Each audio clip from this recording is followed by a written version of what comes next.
Since we are on the subject and the repeatable experiences, the Holy Quran explained how the phenomena of wahi, revelation, will be repeated. Yes. And the Holy Quran says, ما كان لبشر أن يكلمه الله إلا وحيا أو من وراء حجاب أو يرسل رسولا فيوحي بإذنه ما يشاء.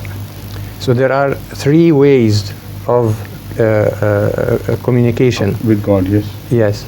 Would Hazur be kind enough to explain the three? As far as this phenomena, repetition of the phenomena, or a demonstrable truth is concerned, this is mentioned in another verse, which says, قُلْ إِنَّمَا أَنَا بَشَرٌ مِثْلُكُمْ يُوحَى إِلَيَّ أَنَّمَا إِلَهُكُمْ إِلَهٌ وَاحِدٌ فَمَنْ كَانَ يَرْجُو لِقَاءَ رَبِّهِ فَلْيَعْمَلْ عَمَلًا صَالِحًا وَلَا يُشْرِكْ بِعِبَادَةِ رَبِّهِ أَحَدًا.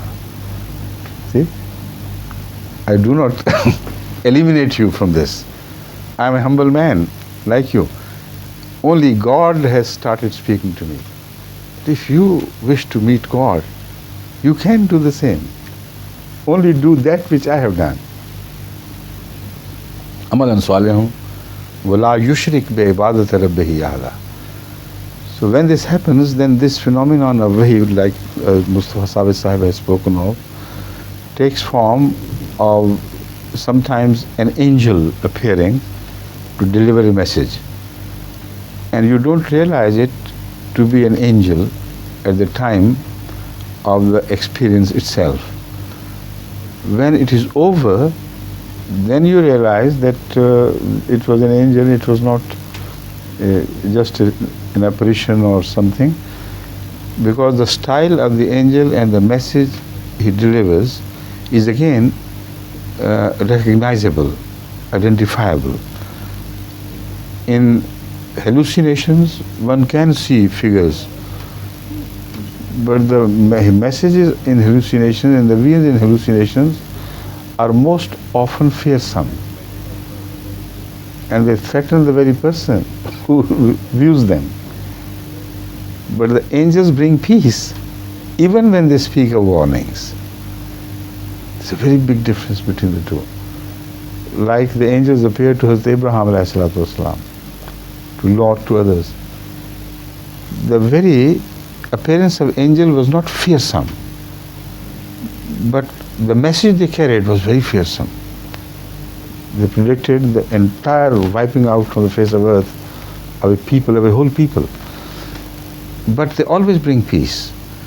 So in the regions where you see angels, there is always peace.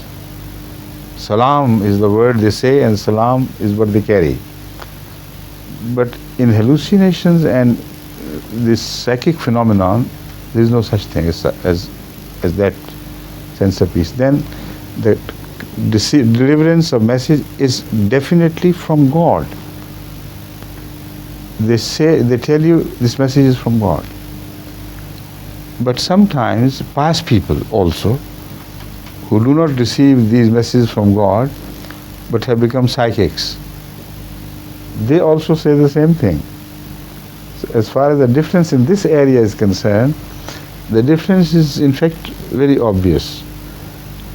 Those angels who appear, so-called angels who appear to such people who see visions from their own selves, not from God, is so obviously identifiable, detectable, that when I give you an example, then you understand how it can be done. One Muallim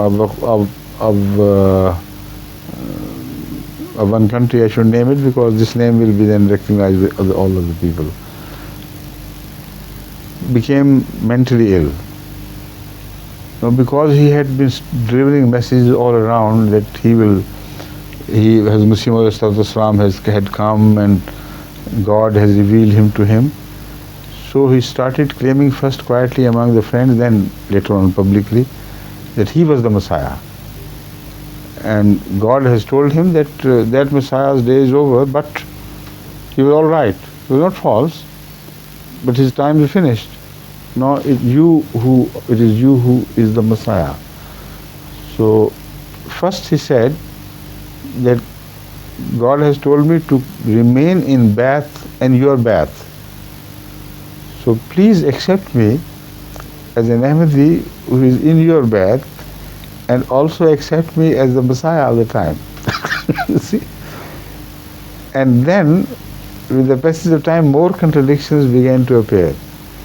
The same God told him, sometimes through angels, sometimes through directly, his God I mean, that leave this Khalifa, he is false, and all the other Ahmadis are false.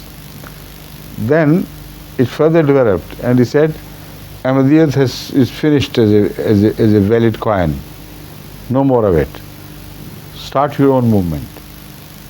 So he started writing letters to me and inviting me to accept him.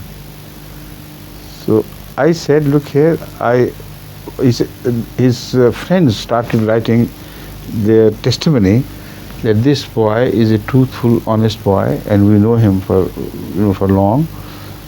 It is not in him to concoct things. So the argument you present in favor of Hazrat Muhammad Rasulullah and other prophets is, one of the arguments is this, that you look at the lives behind them and you recognize the man as a truthful person. You don't see anything crooked about him in the previous life. So why shouldn't you accept him after he claims that he is from God? So this was the one argument he held very tightly in his hands and started writing to me, and also testimonies of others. Let him translate, then I'll come to the second part.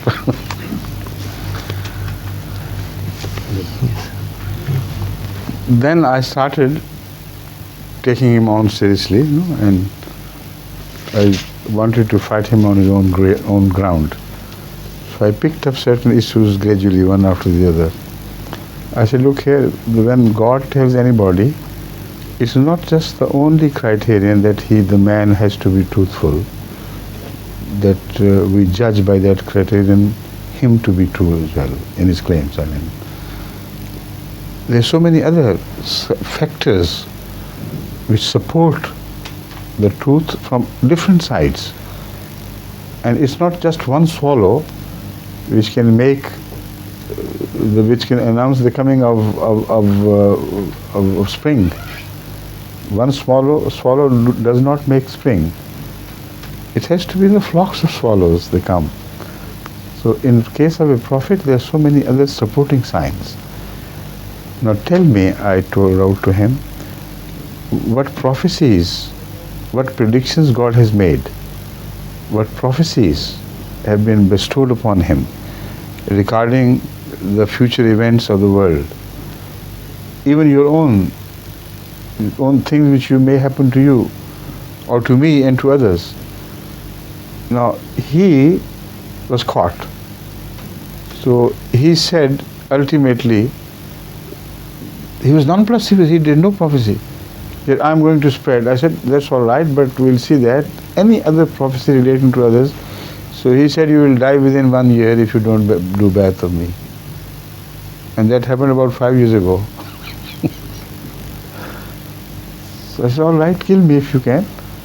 We'll see. And then I invited him to show me one single miracle of knowledge. I said the prophets always come with miracle of knowledge, and the miracle of knowledge means Hazrat Masih has commented on the Holy Quran and resolved the verses, the meaning of verses which had defied all previous scholars. And he came out with such wonderful explanations as fills the heart and mind and satisfies them both deeply and sinks into your soul. Read his commentary and bring me one single incident of your commentary of the Holy Quran. So what sort of God it is who loves you and does not teach you the Quran, the meaning of the Quran? You know knowledge. And also Hazrat Masih Islam rectified the misconceptions of the people before him. He corrected their errors and said, this is right, that is wrong, this is right, that is wrong, this is right. Now, first of all, if you want to bring all the Ahmadis to your fold, show me where you were wrong when you believed in Ahmadiyyat. You see? And now, what reasons have you got to change your opinion on doctrines, on beliefs? Can you, for instance, claim now that Hazrat Masih Maud was wrong in believing that Jesus Christ is dead and he died a natural, ordinary death? And the evidence he brought forth was all wrong, so you have to take up this challenge of correcting Ahmadiyyat where you find it to have gone wrong. Show me one instance. He couldn't, because if he left the Ahmadiyya viewpoint and migrated back to the old, the classical viewpoint on that subject, he knew he would be led to a very uncompromising situation. So he didn't answer, not even once. He said, show me, what have you corrected? What we should stop believing in? Should we stop believing that God still reveals himself to people? While other mullahs say no. So if he said yes, then his own prophecy would be finished. So I don't remember exactly how many things I pointed out, but I told him that prophecy is not just a simple case of somebody being true. Somebody being true and consistent is one way of proving somebody's truth. But somebody, despite that, could be mistaken, and genuinely mistaken.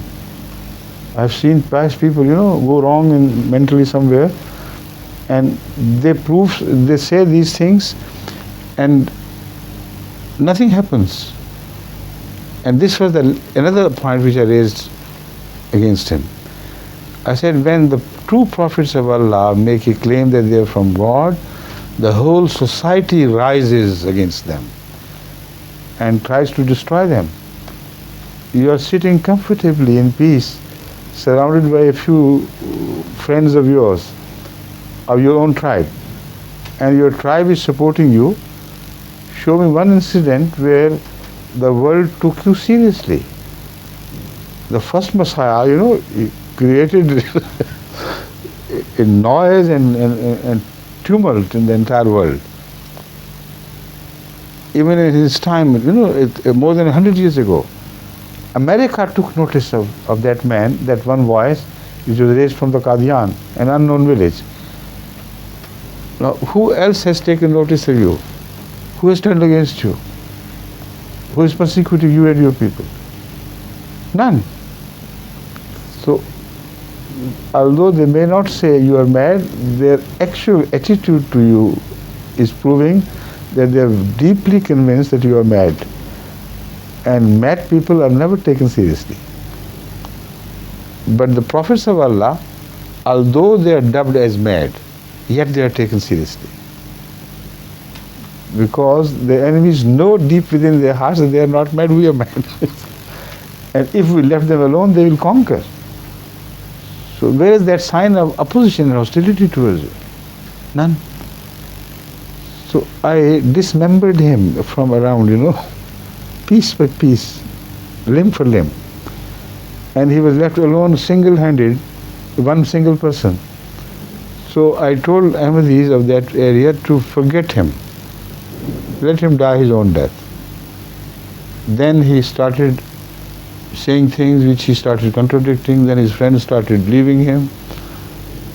Then he was dragged to the courts for even fraud, of telling lies and misappropriating other people's money and so on. Also, he had stolen Jamaat's property, Jamaat's things, the books we had given him, not as a gift but as a trust. The literature on different religions, he was only custodian of that literature. We had not gifted. He ran away with it. So I said, what sort of a liar prophet you are? I have never come across a liar prophet who also steals. You see, the difference is so many. So it is not just the apparition of an angel. He said angels appeared to him and did that, this and that. The way they deliver the message, the way they bear themselves. When they speak of some future events, those events come to pass. This is the beauty. And they speak of things which are unheard of before by the people, and yet they happen. In the Holy Quran, there are so many examples of the reference of predictions to the age which we share now, the age of ours. While those things could not be imagined by the entire mankind got together. If all the wise people and the intellectuals of the world had joined their heads to think of the atomic age, they would not. You know, fiction has its limitations. You can make jumps in the direction of mythology, but that mythology is not a science. It is not a reality which is proved later on. The jumps of the knowledge which is revealed to the prophets is in the direction of the future, and that knowledge takes flight to land or to perch or to alight, I should say, at a time so far removed as 1300 years. And it unfolds itself exactly as predicted. For example, the concept of atomic bomb. Now, how can a man ever claim that he can think of things which do not belong to that era of knowledge? H.G. Wells has written fiction, of course, but his fiction is limited to the era of his knowledge of that time. We have a platform from where we can jump, but if the platform is lowly placed, our jump will be low. If it is higher, then our jump will be still higher. So every age builds its own platform of knowledge, and when new discoveries change the whole complexion of the era, then the platform of knowledge rises, and from that higher platform you can make higher jumps, and from the lower platform you cannot even reach the higher platform. See, so that is a very clear-cut sign of a message being from God or an angel being a true genuine angel. He speaks of things which are unthinkable, unheard of, and the Prophet hears them and he doesn't know what it means. Could not have known unless God specially tells him. Just one example, and you may translate, if there's no time, you may translate after. You see, there's still time, I hope, yes. The Holy Quran spoke of heavenly bodies in perpetual motion. What about the earth? What could the Holy Quran do about earth? If the Holy Quran had said that the earth is also perpetually moving, then the people would have rejected it as a mark of ignorance, not of knowledge. The truth which does not belong to your age looks falsehood. So that is also another reason why people can't predict of another era, because if they predict, people will say he's raving mad. He's talking of sheer nonsense. If Hazrat Muhammad Rasulullah sallallahu alaihi wasallam had been told by Allah that this earth is rotating around itself and also circuiting around the sun and is also in constant motion, who would have believed him? So how to deliver the message for the future age? Because if God had said this earth is fixed, it does not move, like you find in the Bible, then the days of the Quran will be numbered. The moment the new era begins, the Quran will be, buried into the past as a book of old which has no significance for the future age. But this is the beauty of the Quran. Unbelievable how it handles. It says, وَتَرَى الْجِبَالَ تَحْسَبُهَا جَامِدَةً وَهِيَ تَمُرُّ مَرَّ السَّحَابِ. Now, people have wrongfully tried to relate this event to the resurrection and doomsday. Because if this tara is about the future, only then the verse can be understood in consistency. Tara wahya, which means what you see is not the case. Tasabuha jamidatan. You believe, you think it is jamida. Wahya tamurru marra sahab. So this is a contrast, very clear contrast. So it cannot be treated as a future event, because in the future, if it actually happens, God couldn't say tasabuha jamidatam wahya tamurru marra sahab. When it moves, then everybody would say it's moving, and nobody would be alive at that great, earthquake or whatever it is, to see this phenomenon anyway. But look at the construction, it is so beautiful.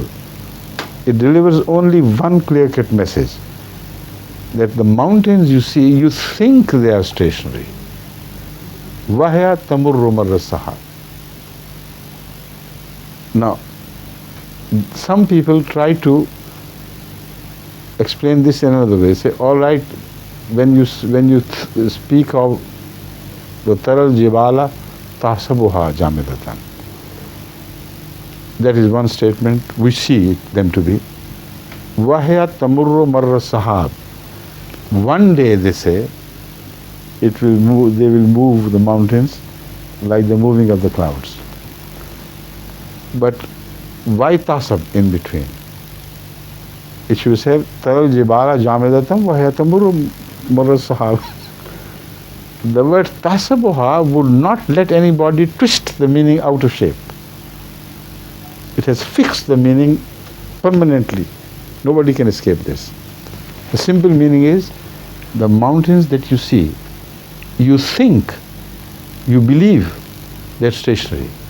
Wahya, and is haliya, wow is haliya.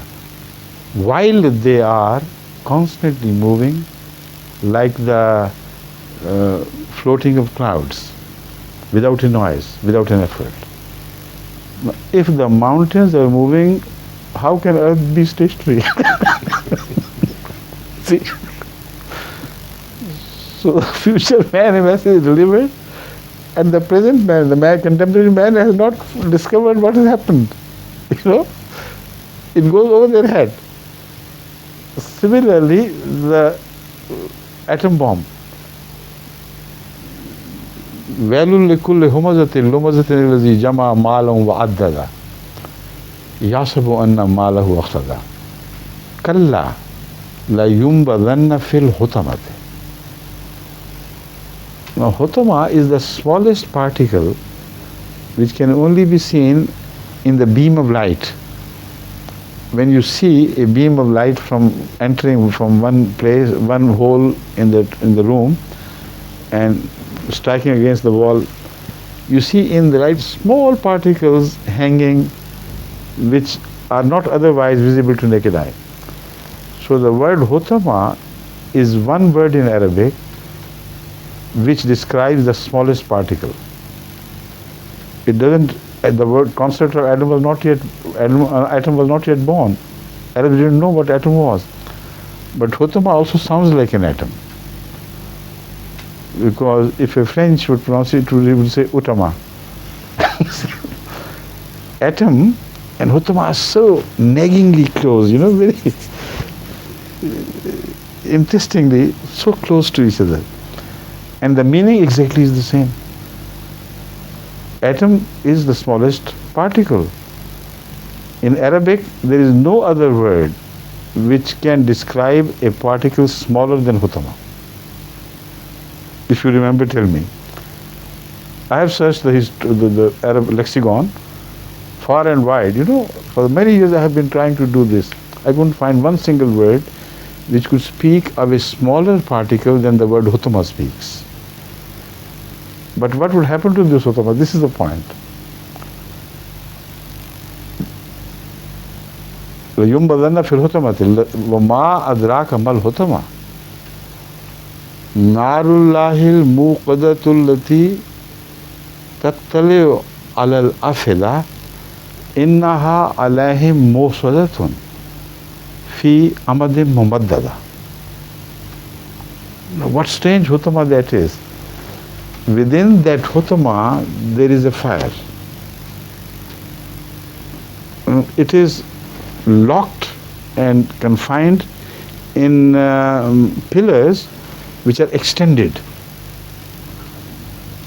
And this fire will leap onto the hearts of people, not on their bodies. What language is this? You see? Fantastic. That is why when I searched for the commentators' view on this, they all bypassed it. They came this way, they went that way, and didn't touch it. The best they could offer was, it has to be a chamber in the hell. What do you mean by a chamber? Hutama is never described in Arabic as a chamber. Hutama is the smallest particle. So, how did you know? Do you know? The Hadith doesn't say about any hutama. The recipient of this wahi, the wahi doesn't know that hutama is a chamber in hell. The commentators, go on building things.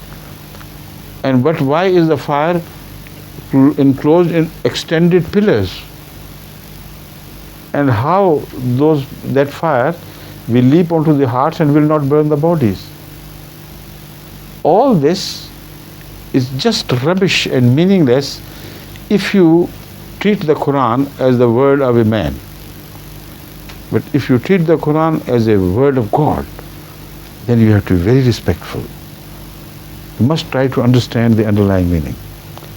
And this can be explained only in terms of atomic bomb. Because in the smallest particle atom, there is such storehouse of energy. It's unbelievable. No the non-human fuel, traditional human fuel, can pack so much energy as each atom, each particle contains within it. Only you have to unleash it, release it. And when they prepare the atom bombs, they put it into two different enclosures. Otherwise, together, it will burst. And before the explosion takes place, it is permitted to join these two portions. And when they join, they begin to swell and extend and take a conical shape. And they extend like this and breathe, and then they burst. So this exactly is the description of hutama by the Holy Quran. Narullahil muqadatul lati tattaliu ala al-afida innaha alayhim muswadatun fi amadim mumaddada. And what is the meaning of tattaliu ala al-afida? When I read the history of Hiroshima, what happened there, and I also went to witness it myself, the people were still alive who had suffered from that bomb. it was the phenomenon of the death,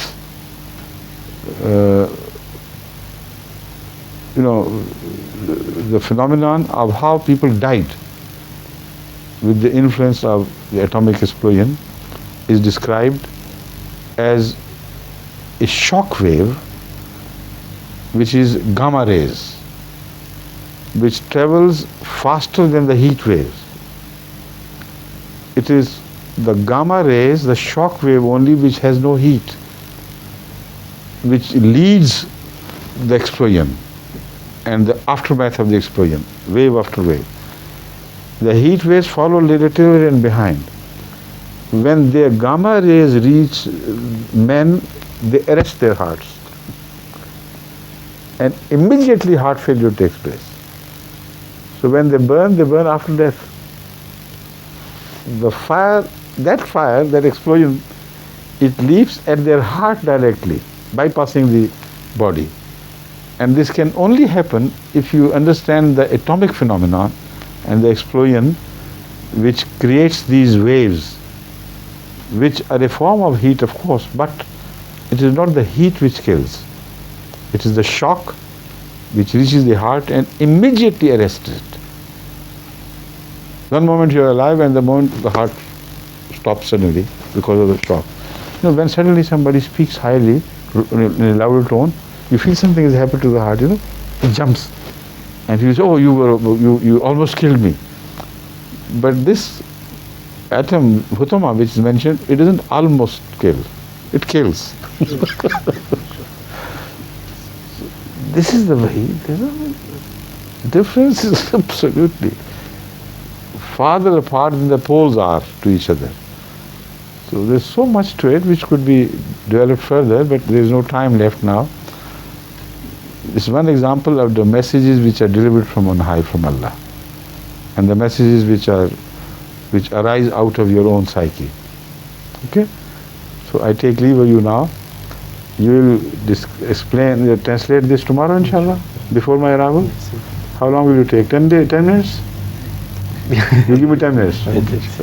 Assalamu alaikum. وعليكم السلام ورحمة الله وبركاته. لقد ذكر حضرة أمير المؤمنين ورد على سؤال الأستاذ مصطفى الثابت، وإن شاء الله سنقدم لكم ترجمة لهذا القسط من كلام حضرة أمير المؤمنين في الحلقة المقبلة إن شاء الله تعالى. فحتى ذلك الحين نستودعكم الله على أمل اللقاء بكم ثانية، والسلام عليكم ورحمة الله وبركاته.